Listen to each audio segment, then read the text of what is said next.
Okay, so in the last few videos, we have discussed about SQL stored procedures, and now let's start our discussion on SQL functions. So first of all, what is a SQL function? SQL function is something that will perform a specific operation and returns a value. So SQL function can take some input parameter or they cannot take any input parameter. It is like basically optional. If you want to define input parameters to a function, you can define it. Else you can define a function without any input parameters also, just like with the store procedures. Then SQL function will run and it will return some output to you. There are scalar type SQL functions. So they works on a single value. They will return a single value to you. So we have some inbuilt SQL function. In the future videos, we will also understand how we can create our own SQL functions. But for now, let's start with the inbuilt functions that are already available in the SQL server. So let me open my SSMS and let's start our discussion on SQL Server functions. I am connected to my database. Let me explain databases first. Here I will explain my demo DB. And here you can see there is one folder programmability. Let me expand this also. Right. So here you see we have one folder for stored procedures and we also have one folder for functions. So let me expand the functions folder. We have the four types here.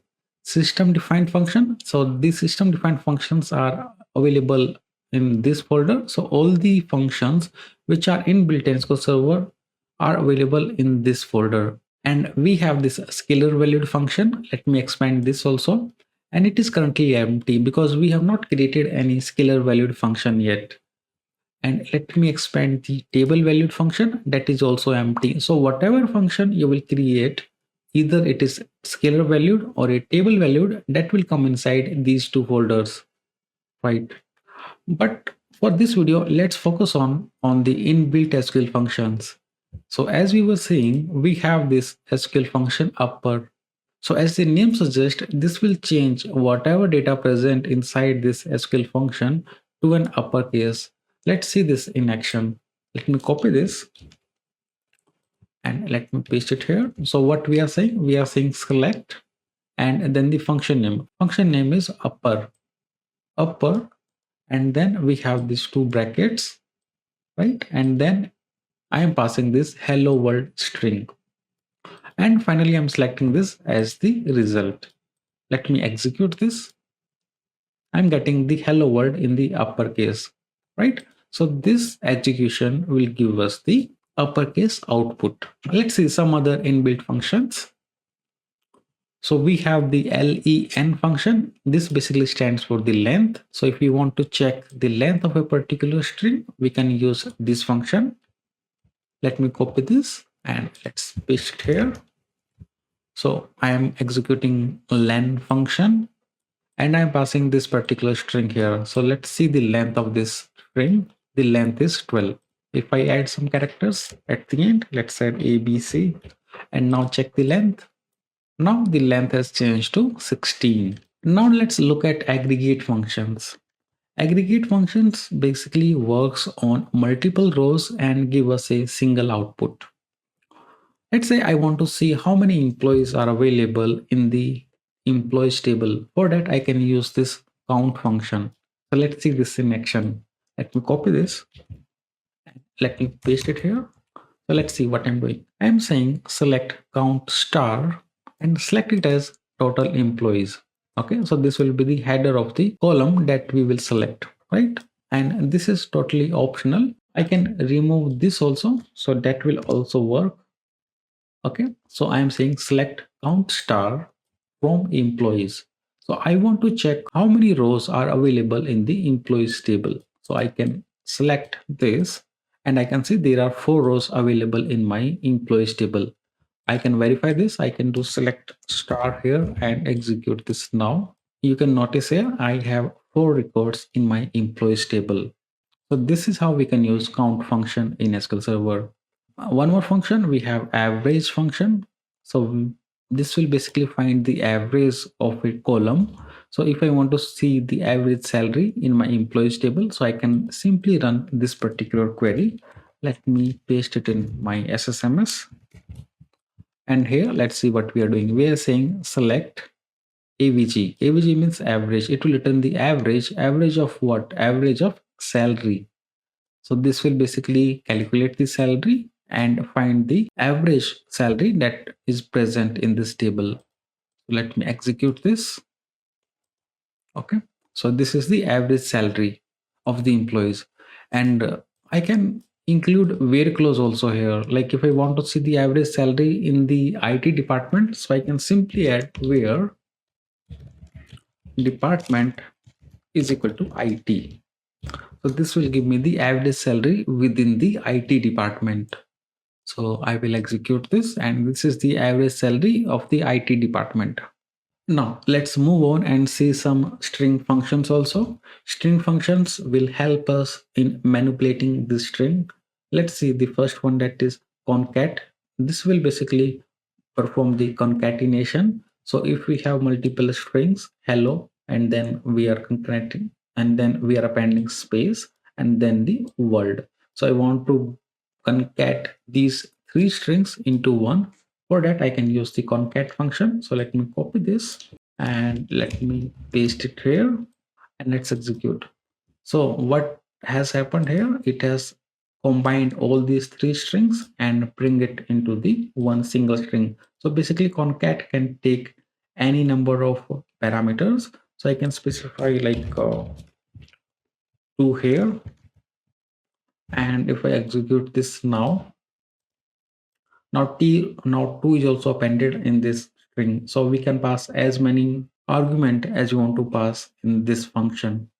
Now let's see some date functions. So we have this get date function to get the current date, right? So let me copy this and execute here. So get date will give me the current date.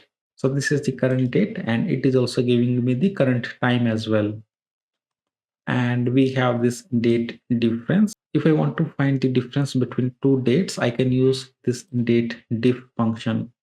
So let me copy this and let's paste it here. So let's see what we are doing here. I'm calling this date diff function, and I'm passing first parameter as day because I want to see the difference in how many days difference is there, the first date and the second date. So I want to calculate the difference between these two dates, right? How far these two dates are present. Okay, so this is 2024 and this is our current date. Let's execute this. So there are 818 days between these two dates. If I want to see this in months, so I can change it to months, right? I can pass the month here and I can say months here, months past. And if I execute this, there are 26 months between these two dates, right? And if I change it to year, right, and execute this, so there are 2 years between these two. So this is how you can use the date diff function. Now let's move on and let's see some mathematical functions. First one is the round function. As the name suggests, this will round up the value and give us the result. Let's see this in action. Let's copy this and let me put it here.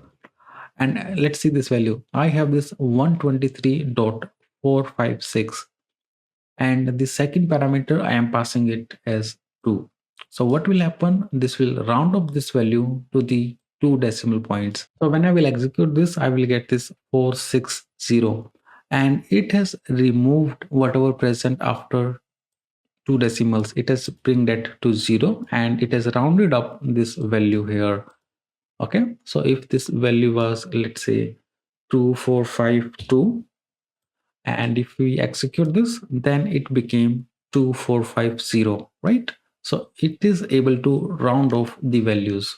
Okay, let's move on and let's see how we can use this in our real-time tables. Let's say I want to round up the salaries, so I can use this employees and I can use this round here.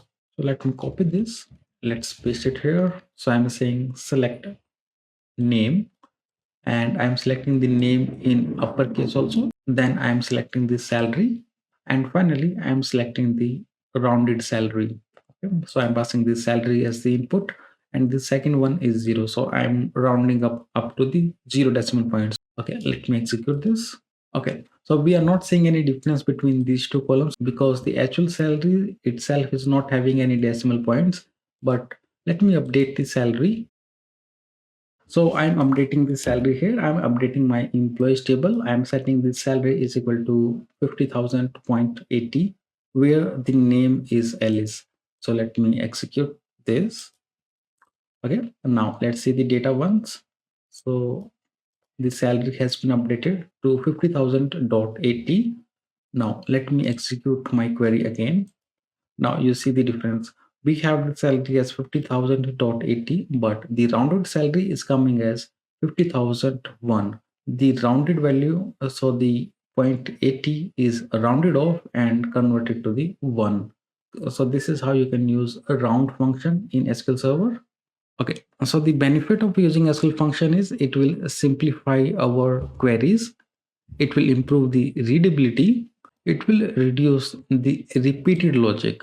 Like if you want to round off the values, you want to find the average, then you don't have to write your own logic. There is already logic present in the inbuilt SQL function. You can reuse that logic and use in your queries. And from the interview point of view, this is very important because SQL functions can be used in select, where, and order by clause, whereas we cannot use stored procedures inside select, where, or order by. Okay guys, so these are the few functions that I wanted to explain in this video. But the number of SQL function present in SQL Server is very large.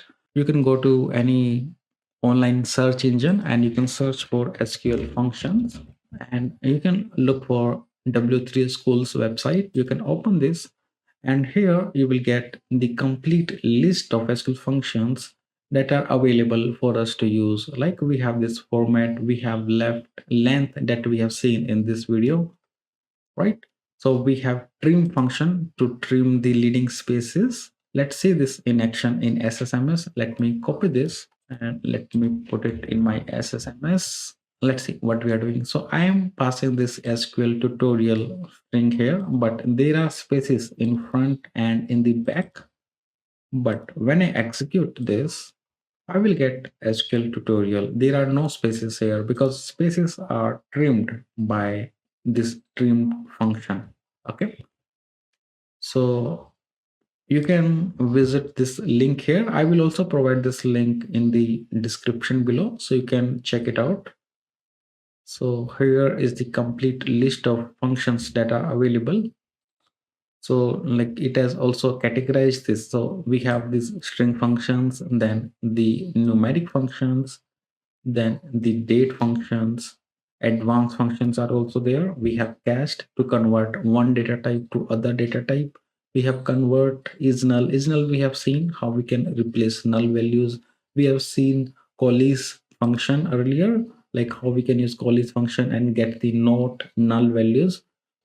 I will like to end this video here. From the next video, we will see how we can create our own SQL functions in SQL Server.